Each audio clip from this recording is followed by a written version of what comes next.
può raggiungere, d'accordo? Certo, siamo qua apposta, poi con sto caldo. Comincia così il D-Day dell'autonomia poco dopo le 14, ma quella di Salvini non ha la caratura di una cavalcata trionfante. Le intenzioni di chiudere ci sono, ma restano annunci e così si va all'ennesimo rinvio dopo le divergenze sulla regionalizzazione della scuola.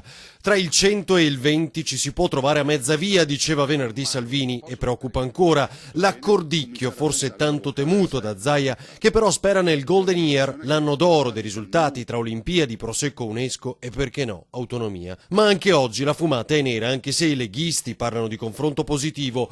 Chiudere in questo lunedì di luglio pareva a tutti già un sogno difficile da realizzare. La Lega spera entro luglio, i grillini invece puntano sulla melina estiva.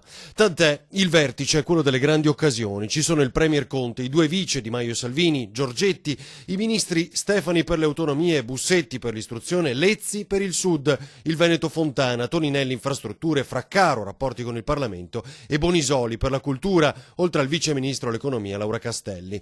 Il governatore Zaia lancia il suo messaggio al tavolo romano. Spero vivamente che il Presidente del Consiglio chiuda questa partita, dice, e poi attacca il grillino sottosegretario Buffagni, reo di aver ipotizzato tensioni tra i presidenti di Veneto e Lombardia che distrarrebbero dai contrasti, prendendosela con l'alleato di contratto. La verità è che se c'è un nemico dei 5 Stelle è negli stessi 5 Stelle, replica Zaia, e per capirlo basta leggere le dichiarazioni ondivaghe che rilasciano.